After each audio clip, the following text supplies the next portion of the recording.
माता की, भारत माता की। कार्यक्रम में उपस्थित राजस्थान के आदरणीय मुख्यमंत्री श्रीमान अशोक गहलोत जी, मध्य प्रदेश के गवर्नर और आदिवासी समाज के बहुत बड़े नेता श्री मंगूभाई पटेल, गुजरात के मुख्यमंत्री श्री भूपेंद्र भाई पटेल, मध्य प्रदेश के मुख्यमंत्री श्रीमान शिवराज सिंह जी चौहान, मंत्री परिषद के मेरे सहयोगी श्री फग्गन सिंह कुलस्ते जी, श्री अर्जुन मेघवाल जी, विभिन्न संगठनों के प्रमुख व्यक्तित्व, सांसदगण, विधायकगण और मेरे पुराने मित्र, आदिवासी समाज की सेवा में जिन्होंने अपना जीवन समर्पित किया है, ऐसे भाई महेश जी और विशाल संख्या में पधारे आए, दूर सुदूर से मानगढ़ धाम आए हुए मेरे प्यारे आदिवासी भाई और बहनों, मेरे लिए खुशी की बात है कि मुझे आज फिर एक बार मानगढ़ की इस पवित्र धरती पर आकर के सर झुकाने का अवसर मिला है।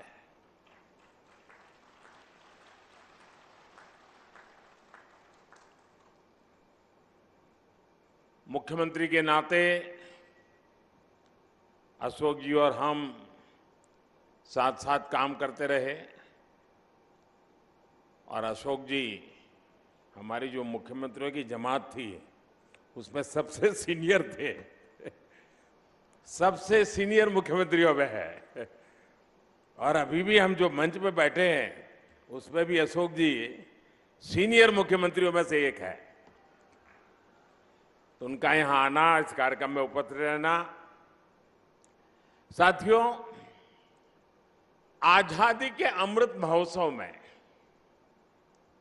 हम सभी का मानगढ़ धाम आना, ये हम सबके लिए प्रेरक है, हमारे लिए सुखद है।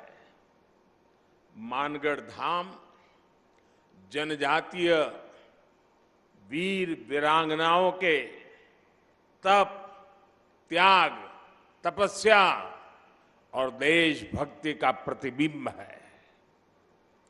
ये राजस्थान, गुजरात, मध्य प्रदेश और महाराष्ट्र के लोगों की साझी विरासत है।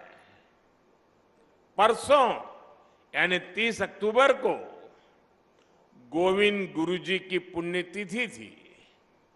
मैं सभी देशवासियों की तरफ से गोविंद गुरु जी को पुनः श्रद्धांजलि अर्पित करता हूं। मैं गोविंद गुरु जी की तप तपस्या, उनके विचारों और आदर्शों को प्रणाम करता हूं। भाई और बहनों, गुजरात का मुख्यमंत्री रहते हुए मानगढ़ का जो क्षेत्र गुजरात में पड़ता है, मुझे उसकी सेवा का सौभाग्य मिला था। उसी क्षेत्र में गोविंद गुरु ने अपने जीवन के अंतिम वर्ष भी बिताए थे। उनकी ऊर्जा, उनकी शिक्षाएं आज भी इस मिट्टी में महसूस की जा रही हैं। मैं विशेष रूप से हमारे कटाराय कनकमल जी का और यहां के समाज का भी आज सर झुका करके नमन करना चाहता हूं। जब मैं पहले आता था, एक पूरा वीरान क्षेत्र था और मैंने आग्रह किया था वन महोत्सव के द्वारा। आज मुझे इतना संतोष हुआ, चारों तरफ मुझे हरियाली नजर आ रही है। आपने पूरे श्रद्धाभाव से वन विकास के लिए जो काम किया है, इस क्षेत्र को जिस प्रकार से हरा भरा बना दिया है, मैं इसके लिए यहां के सभी साथियों का हृदय से आज मैं अभिनंदन करता हूं। साथियों, उस क्षेत्र में जब विकास हुआ, जब सड़कें बनी, तो वहां के लोगों का जीवन तो बेहतर हुआ ही, गोविंद गुरु की शिक्षाओं का भी विस्तार हुआ। साथियों, गोविंद गुरु जैसे महान स्वतंत्रता सेनानी भारत की परंपराओं के, भारत के आदर्शों के प्रतिनिधि थे। वो किसी रियासत के राजा नहीं थे, लेकिन फिर भी वो लाखों लाखों आदिवासियों के नायक थे। अपने जीवन में उन्होंने अपना परिवार खो दिया, लेकिन हौसला कभी नहीं खोया। उन्होंने हर आदिवासी को, हर कमजोर, गरीब और भारतवासी को अपना परिवार बनाया। गोविंद गुरु ने अगर आदिवासी समाज के शोषण के खिलाफ अंग्रेजी हुकूमत से संघर्ष का बिगुल फूंका, तो साथ ही अपने समाज की बुराइयों के खिलाफ भी उन्होंने लड़ाई लड़ी थी। वो एक समाज सुधारक भी थे, वो एक आध्यात्मिक गुरु भी थे, वो एक संत भी थे, वो एक लोक नेता भी थे। उनके जीवन में हमें साहस, शौर्य के जितने महान दर्शन होते हैं, उतना ही ऊंचा उनका दार्शनिक और बौद्धिक चिंतन भी था। गोविंद गुरु का वो चिंतन, वो बोध आज भी उनकी धुनी के रूप में मानगढ़ धाम में अखंड रूप से प्रदीप्त हो रहा है। और उनकी संप सभा, देखिए शब्द भी कितना मार्मिक है। संप सभा, समाज के हर तबके में संप भाव पैदा हो, इसलिए उन्होंने संप सभा के आदर्श आज भी एकजुटता, प्रेम और भाईचारा की प्रेरणा दे रहे हैं। उनके भगत अनुयायी आज भी भारत की आध्यात्मिकता को आगे बढ़ा रहे हैं। साथियों, 17 नवंबर 1913 को मानगढ़ में जो नरसंहार हुआ, वो अंग्रेजी हुकूमत की क्रूरता की पराकाष्ठा थी। एक और आजादी में निष्ठा रखने वाले भोले भाले आदिवासी भाई बहन, तो दूसरी ओर दुनिया को गुलाम बनाने की सोच। मानगढ़ की इस पहाड़ी पर अंग्रेजी हुकूमत ने 1,500 से ज्यादा युवाओं, बुजुर्गों, महिलाओं को घेर करके उन्हें मौत के घाट उतार दिया। आप कल्पना कर सकते हैं, एक साथ 1,500 से ज्यादा लोगों की जघन्य हत्या करने का पाप किया गया। दुर्भाग्य से आदिवासी समाज के इस संघर्ष और बलिदान को आजादी के बाद लिखे गए इतिहास में जो जगह मिलनी चाहिए थी, वो नहीं मिली। आजादी के अमृत महोत्सव में आज देश उस कमी को पूरा कर रहा है। आज देश उस दशकों पहले की भूल को सुधार रहा है। साथियों, भारत का अतीत, भारत का इतिहास, भारत का वर्तमान और भारत का भविष्य आदिवासी समाज के बिना पूरा नहीं होता। हमारी आजादी की लड़ाई का भी पग पग इतिहास का पन्ना पन्ना आदिवासी वीरता से भरा पड़ा है। 1857 की क्रांति से भी पहले विदेशी हुकूमत के खिलाफ आदिवासी समाज ने संग्राम का बिगुल फूंका था। 1780, आप सोचिए 1857 से भी पहले 1780 में संथाल में तिलका मांझी के नेतृत्व में दामिन सत्याग्रह लड़ा गया था, दामिन संग्राम लड़ा गया था। 1830-32 में बुधू भगत के नेतृत्व में देश लरका आंदोलन का गवाह बना। 1855 में आजादी की यही ज्वाला सिद्धू कान्हा क्रांति के रूप में जल उठी।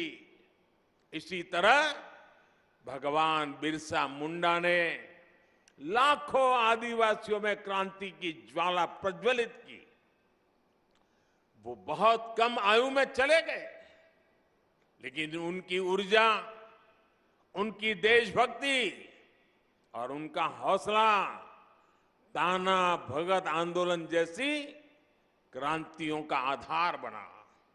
साथियों, गुलामी के शुरुआती सदियों से लेकर 20वीं सदी तक आप ऐसा कोई भी कालखंड नहीं देखेंगे जब आदिवासी समाज ने स्वाधीनता संग्राम की मशाल को थामे न रखा हो। आंध्र प्रदेश में अल्लूरी सीताराम राजू गारू के नेतृत्व में आदिवासी समाज ने रंपा क्रांति को एक नई धार दे दी थी। और राजस्थान की ये धरती तो उससे भी बहुत पहले ही आदिवासी समाज की देशभक्ति की गवाह रही है। इसी धरती पर हमारे आदिवासी भाई बहन महाराणा प्रताप के साथ उनकी ताकत बनकर के खड़े हुए थे। साथियों, हम आदिवासी समाज के बलिदानों के ऋणी हैं, हम उनके योगदान के ऋणी हैं। इस समाज के, इसने प्रकृति से लेकर पर्यावरण तक, संस्कृति से लेकर परंपराओं तक भारत के चरित्र को सहेजा और संजोया है। आज समय है कि देश इस ऋण के लिए, इस योगदान के लिए आदिवासी समाज की सेवा कर उनका धन्यवाद करे। बीते 8 वर्षों से यही भावना हमारे प्रयासों को ऊर्जा देती रही है। आज से कुछ दिन बाद ही 15 नवंबर को भगवान बिरसा मुंडा की जयंती पर देश जनजातीय गौरव दिवस मनाएगा।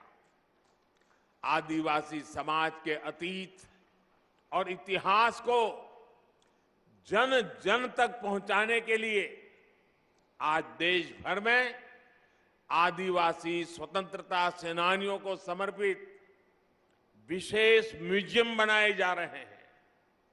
जिस भव्य विरासत से हमारी पीढ़ियां वंचित रह रही थी, वो अब उनके चिंतन का, उनकी सोच का और उनकी प्रेरणाओं का हिस्सा बनेगी। भाइयों बहनों, देश में आदिवासी समाज का विस्तार और उसकी भूमिका इतनी बड़ी है कि हमें उसके लिए समर्पित भाव से काम करने की जरूरत है। राजस्थान और गुजरात से लेकर पूर्वोत्तर और ओडिशा तक विविधता से भरे आदिवासी समाज की सेवा के लिए आज देश स्पष्ट नीतियों के साथ काम कर रहा है।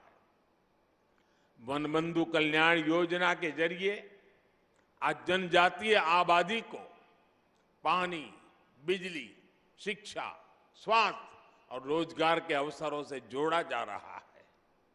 आज देश में वन क्षेत्र भी बढ़ रहे हैं, वन संपदा भी सुरक्षित की जा रही है और साथ ही आदिवासी क्षेत्र डिजिटल इंडिया से भी जुड़ रहे हैं। पारंपरिक कौशल के साथ साथ आदिवासी युवाओं को आधुनिक शिक्षा के भी अवसर मिले। इसके लिए एकलव्य आदिवासी विद्यालय भी खोले जा रहे हैं। यहां इस कार्यक्रम के बाद मैं जामुगोड़ा जा रहा हूं, जहां गोविंद गुरुजी के नाम पर बनी यूनिवर्सिटी के भव्य प्रशासनिक कैंपस का लोकार्पण करूंगा। साथियों, आज आपके बीच आया हूं तो एक और बात भी मेरा बताने का मन करता है। आपने देखा होगा, कल शाम ही मुझे अहमदाबाद से उदयपुर ब्रॉडगेज लाइन पर चलने वाली ट्रेन को हरी झंडी दिखाने का अवसर मिला है। 300 किलोमीटर लंबी इस रेल लाइन का ब्रॉडगेज में बदलना राजस्थान के हमारे भाई और बहनों के लिए भी बहुत महत्वपूर्ण है। इस परिवर्तन से राजस्थान के अनेक आदिवासी क्षेत्र गुजरात के आदिवासी क्षेत्रों से जुड़ जाएंगे। इस नई रेल लाइन से राजस्थान के टूरिज्म को भी बड़ा लाभ होगा। यहां के औद्योगिक विकास में भी मदद मिलेगी। इससे युवाओं को रोजगार की भी नई संभावनाएं बढ़ेगी। साथियों, अभी यहां मानगढ़ धाम के संपूर्ण विकास की चर्चा भी हुई है। मानगढ़ धाम के भव्य विस्तार की प्रबल इच्छा हम सभी में है। इसके लिए राजस्थान, गुजरात, मध्य प्रदेश और महाराष्ट्र को मिलकर काम करने की आवश्यकता है। मेरे यहां चारों राज्य और सरकारों से आग्रह है कि इस दिशा में विस्तृत चर्चा करें, एक रोड मैप तैयार करें, ताकि गोविंद गुरु जी का स्मृति स्थल भी पूरे विश्व में अपनी पहचान बनाए। मुझे विश्वास है मानगढ़ धाम का विकास इस क्षेत्र को नई पीढ़ी के लिए प्रेरणा का एक जागृत स्थल बनाएगा। और मैं ये विश्वास दिलाता हूं, क्योंकि कई दिनों से हमारी चर्चा चल रही है, जितना जल्दी, जितना ज्यादा क्षेत्र हम निर्धारित करेंगे, तो फिर सब मिलकर के और भारत सरकार के नेतृत्व में हम इसको और अधिक विकास कर सकते हैं। इसको कोई राष्ट्रीय स्मारक कह सकता है, कोई संकलित व्यवस्था कह सकता है, नाम तो कोई भी दे देंगे, लेकिन भारत सरकार और इन 4 राज्यों के जनजातीय समाज का सीधा संबंध है। इन चारों राज्यों ने और भारत सरकार ने मिलकर के इसको और नई ऊंचाइयों पर ले जाना है। उस दिशा में भारत सरकार पूरी तरह कमिटेड है।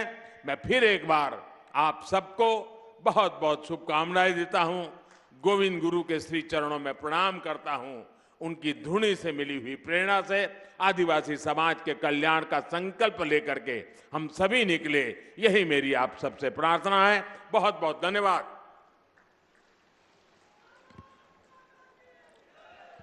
बहुत बहुत धन्यवाद एवं आभार माननीय नरेंद्र मोदी जी एवं उपस्थित समस्त अतिथिगण।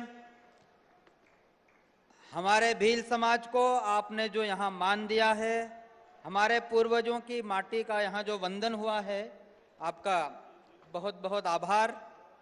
आपू बही रहे जो थोड़ी बार है ना।